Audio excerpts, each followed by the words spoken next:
Good morning. Today, 2nd December 2024, Monday. Wisdom of word of God morning ડિવોશનમાં આપ સર્વનો આવકાર કરવામાં આવે છે અને પ્રેમી સલામ પાઠવવામાં આવે છે. આજે આપણે પ્રભુના વચનોમાંથી નીતિવચનોનું પુસ્તક અને એનો 11મો અધ્યાય અને એની 4th કલમથી 11મી કલમ સુધી પ્રભુના વચનોમાંથી આપણે ટૂંક મનન કરવા માગીએ છીએ. પ્રોવર્બ્સ ચેપ્ટર 11 વર્સ 4 to 11 અને પ્રભુનું વચન આપણને આ પ્રમાણે કહે છે, કોપને દિવસે દ્રવ્ય કંઈ કામ આવતું નથી, પણ નેકી મોતથી ઉગારે છે. યથાર્થીની નેકી તેનો માર્ગ પાધરો કરે છે, પણ દુષ્ટ પોતાની જ દુષ્ટતાથી પાયમાલ થશે. પ્રામાણિક માણસો પોતાની નેકીથી બચી જશે, પણ કપટ કરનારાઓ તેમની પોતાની જ યોજનામાં સપડાઈ જશે. દુષ્ટ માણસની અપેક્ષા તેના મૃત્યુ સમયે નાશ પામશે, અને અન્યાયની આશા નાશ પામે છે. સદાચારીને સંકટમાંથી છૂટો કરવામાં આવે છે, અને તેને ઠેકાણે દુષ્ટ આવે છે. અધર્મી માણસ પોતાને મોઢેથી પોતાના પડોશીનો નાશ કરે છે, પણ વિદ્યાર્થી સદાચારીનો બચાવ થશે. નેક માણસોની આબાદીમાં નગર હરખાય છે, અને દુષ્ટોનો નાશ થાય છે ત્યારે હર્ષના નાદ સંભળાય છે.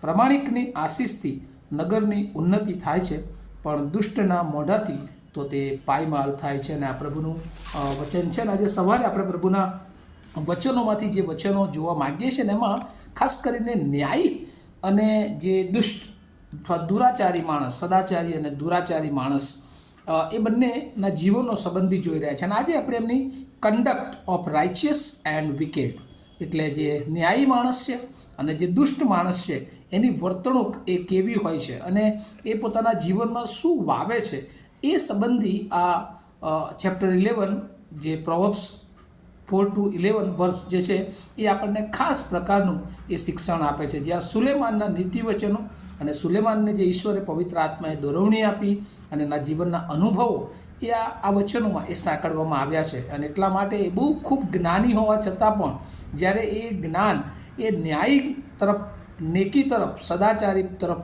એ ઉપયોગ થતો નથી, ત્યારે દુષ્ટતા તરફ એ દોરી જાય છે.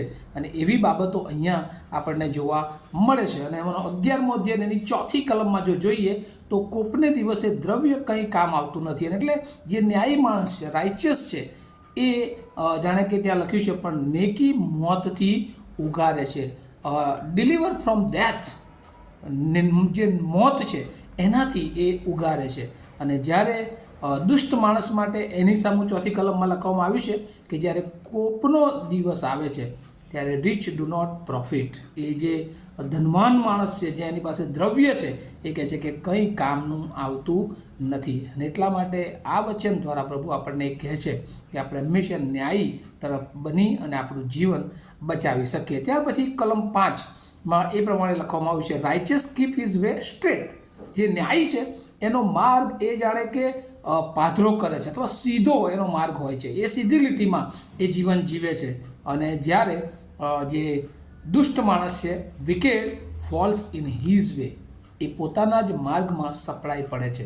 અને એટલે આ બંને વચ્ચે અને આ બહુ મોટો તફાવત, બહુ મોટી ખાઈ છે કે ન્યાયી માણસ એ પોતાનો સીધો માર્ગ અપનાવે છે, જ્યારે એ દુષ્ટ માણસ છે એ પોતાના જ માર્ગમાં એ પડી જાય છે, નિષ્ફળ નીવડે છે. એ ગમે એવી યોજનાઓ કરે, પ્લાનિંગ કરે, પણ એના વિચારો, એના કામ દુષ્ટ હોવાને કારણે એ ફસડાઈ પડે છે.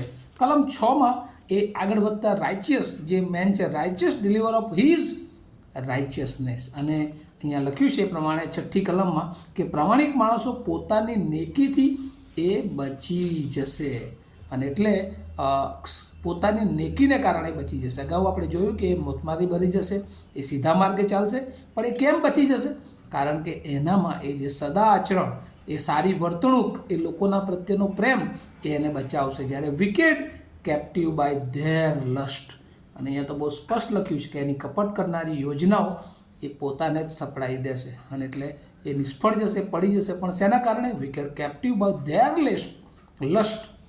અને એ જે કપટ જે કરે છે, કારણ કે હંમેશા દુષ્ટ માણસે બીજાને કપટમાંથી એ છેતરીને બીજાને પાડી નાખવાનો હંમેશા પ્રયત્ન કરતો હોય છે, પણ એ પોતે એમાં પડી જાય છે. ત્યારબાદ વર્ષ 7 કલમ 7માં પણ લખ્યું છે, વેન વિકેડ ડાય હિઝ હોપ પેરિસ. અને એટલે જ્યારે એ દુષ્ટ એ મરણ પામે છે ત્યારે એની આશા જે છે એ નાશ તરફ લઈ જાય છે. અને ત્યાં લખ્યું છે કે એની બધી જ જે પૃથ્વી પરની અપેક્ષાઓ છે એ મૃત્યુ સમયે એ નાશ પામે છે. અને એટલે દુષ્ટતા કરવી એ બહુ ભયંકર બાબત છે. બહુ સારું લાગે, બહુ એટ્રેક્ટિવ લાગે, બહુ દુનિયાવી રીતે બહુ મોભાવાળું જીવન દેખાય, પણ એ આખરે એક દિવસ એ નાશમાં જવાનું છે. ત્યારે પ્રભુ આ ડિસેમ્બર માસમાં જે પ્રભુ ઈસુ ખ્રિસ્ત કે આપણને બધાને નાશમાંથી બચાવવાને માટે આવ્યા, એ જ્ઞાનનો માર્ગ, એ ન્યાયનો માર્ગ, એ પ્રમાણિકતાનો માર્ગ અપનાવીએ કે જેથી કરીને આપણે એ કાયમી અનંતકાળિક નાશથી બચી જઈએ. ત્યાર પછી 8મી કલમમાં જે રાઇચિયસ ડિલિવર ફ્રોમ ટ્રબલ, આ દુનિયાના બધા જ જે દુષ્ટ મુશ્કેલીઓ પ્રશ્નો છે એમાંથી કહે છે કે ન્યાયી એ છૂટો કરવામાં આવશે, અને વિકેડ ઇન્સ્ટેડ ઓફ ઇટ, અને જે દુષ્ટ છે એ જે ટ્રબલ છે એની જગ્યાએ એ દુષ્ટને મૂકી દેવામાં આવશે. અને એટલા માટે એ ન્યાયીઓનો માર્ગ આપણે અપનાવીએ. કલમ 9માં પણ લખ્યું છે કે અધર્મી માણસ પોતાના મોઢેથી પોતાના પડોશીનો નાશ કરે છે. વિકેડ માઉથ ડિસ્ટ્રોય હિઝ નેબર, એ પોતાના નેબરને પણ છોડતો નથી, કારણ કે એ હંમેશા એનો ઈરાદો એ નાશ તરફ લઈ જવાનો હોય છે. પણ કહે છે કે જે વિદ્યાર્થી એટલે જે નોલેજ છે સદાચારીની પાસે, ન્યાયી માણસની પાસે, એ હંમેશા એને એ આનંદ આપનારું બને છે. એને ત્યાં લખ્યું છે 9મી કલમમાં, ધરે પણ વિદ્યાર્થી સદાચારીનો બચાવ થશે અને એનો પણ જાણે કે એ બચાવ થશે. અને 10મી કલમમાં લખ્યું છે કે જે નેક માણસો, પ્રામાણિક માણસો છે, અને એ માણસો એ આબાદીમાં નગર હરખાય છે અને દુષ્ટનો નાશ થાય છે ત્યારે હર્ષના નાદ સંભળાય છે. રાઇચિયસને આશીર્વાદ મળે છે, એ સુખી થાય છે ત્યારે બધા જ ને હૃદયમાં આનંદ થાય છે, રિજોઇસ કરે છે. કેમ કે એ ન્યાયી હતો અને એના હકમાં સારું થયું છે. પણ જ્યારે દુષ્ટ એ નાશ પામે છે ત્યારે લોકો હરખાય છે. ત્યાં હરખાય છે કેમ? કારણ કે એને આશીર્વાદો મળ્યા છે. પણ અહીંયા જ્યારે એનો નાશ થાય છે દુષ્ટનો, ત્યારે દુઃખ થવું જોઈએ, પણ લોકો કહે છે કે હરખાય છે. કેમ? કારણ કે એણે ઘણા બધા લોકોને એ પોતાની દુષ્ટતામાં સામેલ કર્યા હોય છે, ઘણા બધા લોકોને એણે કપટ કરીને ફસાવ્યા હોય છે. ત્યારે એમાંથી એ લોકો એના મુખમાંથી એ શબ્દો હોય છે, વિચારોમાં હોય છે કે સારું થયું, દુષ્ટનો નાશ. અને જ્યારે કોઈ સારો માણસને આશીર્વાદ આપે છે ત્યારે પ્રભુ ઘણા બધા લોકોના આપણે મુખે સાંભળીએ છીએ કે એના જીવનને ખરેખર એ યોગ્ય હતો કે એને આશીર્વાદ મળ્યો. અને આવું ન્યાયીઓનું જીવન છે અને આવું દુષ્ટતાનું જીવન છે. અને છેલ્લી વાત જે 11મી કલમ લખી છે કે પ્રામાણિકની આશીષથી નગરની ઉન્નતિ થાય છે, પણ દુષ્ટના મોઢાથી તો તે પાયમાલ થાય છે. અને જ્યારે રાઇચિયસને બ્લેસિંગ્સ, આશીર્વાદો મળે છે, ત્યારે કહે છે આખું નગર એ વૃદ્ધિ પામે છે.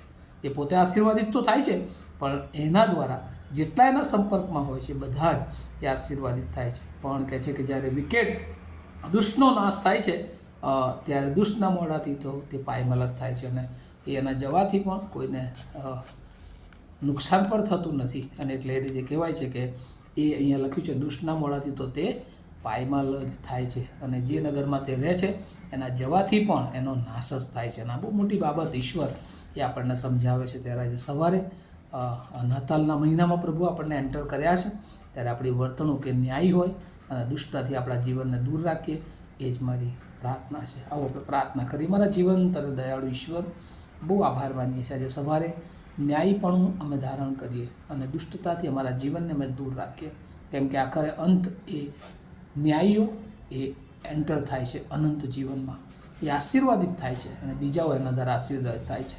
જ્યારે દુષ્ટ માણસ, અન્યાયી માણસ એ બીજાઓને નુકસાન પહોંચાડે છે અને પોતે પણ પોતાના જીવનને એ નાશ તરફ લઈ જાય છે. ત્યારે આ વાતો દ્વારા, આ વિચારો દ્વારા, આ વચનો દ્વારા પ્રભુ અમે મારા જીવનને ન્યાયી માર્ગે આગળ વધારવા તમારી કૃપા માગે લઈએ છીએ. અમે સગળા અમારા જીવનોને તમારા હાથમાં સોંપતા અમારી પ્રાર્થના ઈસુ પ્રભુના નામમાં સાંભળો, તેનો સ્વીકાર કરો. Amen. Thank you. Have a nice day to all of you.